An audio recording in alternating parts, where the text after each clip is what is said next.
Hi everyone, this is Cycle 1, Week 18 for Science. And today we are going to have two different experiments. The first one is going to be number 40, which is called push up. And then second one is going to be number 42, updraft. And the supplies that we need for these two experiments is pretty simple. For the first one, push up, each science bin has this plastic cup, and then whoever has the science bin is also going to need to bring in a bowl. I will probably not bring this bowl because it's glass, but maybe just a plastic bowl. It can be clear, but I think the students will have no problem seeing what you're doing if it's just a plastic colored bowl, for instance.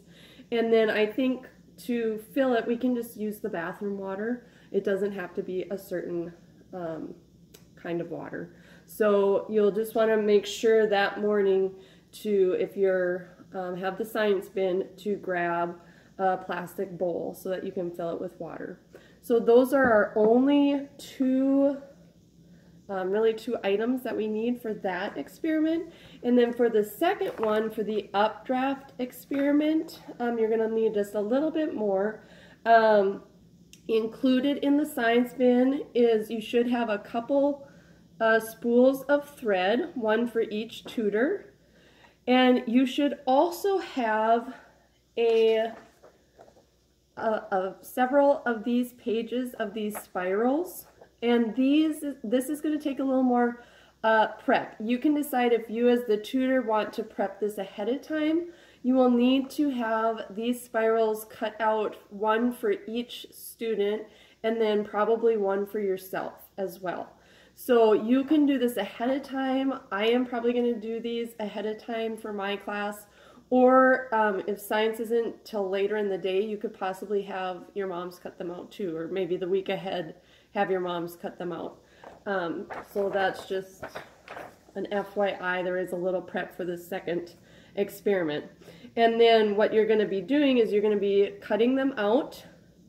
You're going to use your thread. You're going to need tape from your bin. If you're going to have moms cut them out that day, you're going to need, a couple good pairs of scissors as well. And I think you have those in your bin, or you might want to throw them in your bin. We will also need a lamp for each tutor team. And so I think between myself and Heidi, we have lamps. And then we also are going to need an incandescent bulb for each lamp, and I will get those. I actually don't have any in the house today to show you the experiment. We have all LEDs, apparently. So, but we need the incandescent ones so that it heats up for the experiment. And so that's another thing. You might want to have a mom or yourself go ahead and turn your lamp on maybe half an hour before you're going to do science, because we want the bulb to be hot for the experiment. So those are our materials, and I will go over each experiment just briefly here. So for the first one, we have our, let me see if I can get this on here. We have our bowl of water. You want the bowl to be 3/4 full, and then you just have your plastic cup.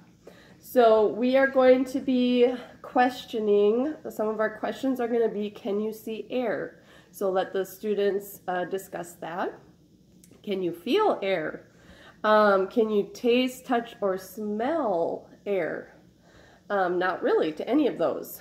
And then you're also, this is just kind of a fun little experiment that you can have them do that doesn't involve this, but they can take their left hand, rest it on the table. I'll just put it here since you can't see the table. And then take your right hand and rest it on your left hand. Do you feel the slight sensation of weight on your left hand? And then you can ask them, did you know that the air around you exerts pressure on you? And then you can go into, can you feel the pressure, the weight on that left hand? if you can't feel the air pressure, then can you prove that it exists? So those are going to be all some good questions to ask them. They can discuss it and talk about it. And then we're going to talk about, we're going to move on to research. What have you already learned about weather? Is there water in the air? And I have answers to all of these questions for you right in the script. So you're not going to be like, oh, I don't know. So that's there. And then our hypothesis is going to be, we're going to take our plastic cup and we're going to push it beneath the surface of the water. Then we're going to keep the glass under the water and turn it so its rim or the mouth points down. Then we're going to slowly lift the glass about an inch out of the, about 1 inch from the water surface. And we're going to ask them, what do you think is going to happen when we lift the glass? So for the actual experiment part, you're going to fill this bowl 3/4 full of water. Then we're going to turn the glass on its side and push it beneath the surface of the water, and the glass should fill up, which it is. Then we're going to keep the glass under the water and turn it. I hope you can, well, you can kind of see this. Turn it so the rim faces down, and then we're going to just let that sit for a minute, and then you can discuss with them what's going to happen if I lift this up. And then you're going to slowly lift the glass until it's about, the mouth is about 1 inch from the water, so like that. And then they're going to see that what happens is the water remains inside the glass. And, ooh, and it's even hard to kind of lift it up. So the conclusion would be air pushing down on our Earth extends upwards hundreds of miles. The pressure or weight of the air is called atmospheric pressure. And then you can go into, I have some bonus conclusions that just gets into it a little more in depth. And we also have these diagrams, pictures that you can show the kids that explains air pressure a little bit more in depth. So this is a fun one that they'll want to look at. So that is the first experiment, the number 140 push-up. And then you're going to move into 142, which is the updraft. In this experiment, we're going to determine the effect of temperature, what the effect of temperature has on air movement. And so I just have a bunch of information here on that, and just different definitions of things like temperature, moisture, air pressure, wind, just because some of the littles and maybe even some of the bigs aren't going to know all that terminology. So I have all of that in here. And then just talking about who would temperature, air movement, who would that be important to? And so talking about how meteorologists need to know these things so that they can predict the weather. I did put a little side note in here that it helps us create educated guesses about future weather. We don't obviously control the weather, God does, and so you can discuss that with them. But if we know about some of these things, we can make a pretty educated guess. So you can go through all of that with them, and then we are going to take our desk lamp, and hopefully by now that incandescent light bulb is heated up pretty good.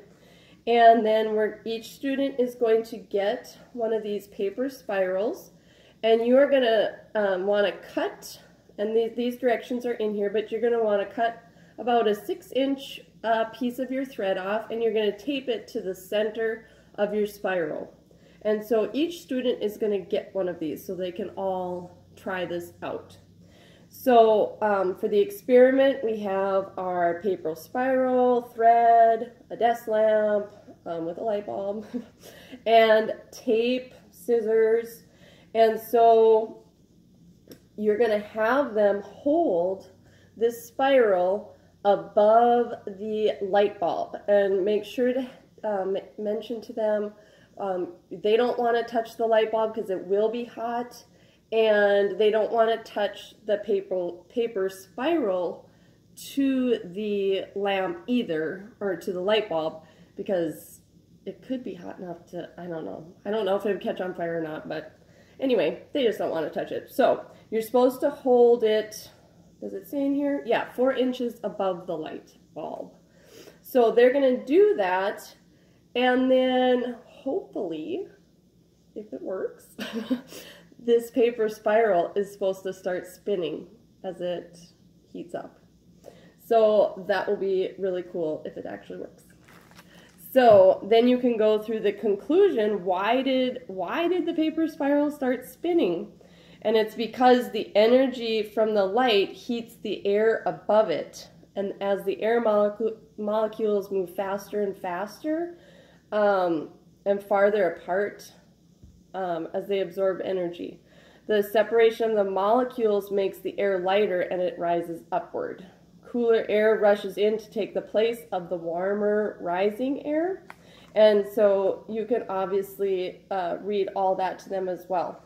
And this one also has a fun diagram, just explaining a little bit more about air pressure and temperature. So that concludes our experiments for week 18. Good luck, everyone.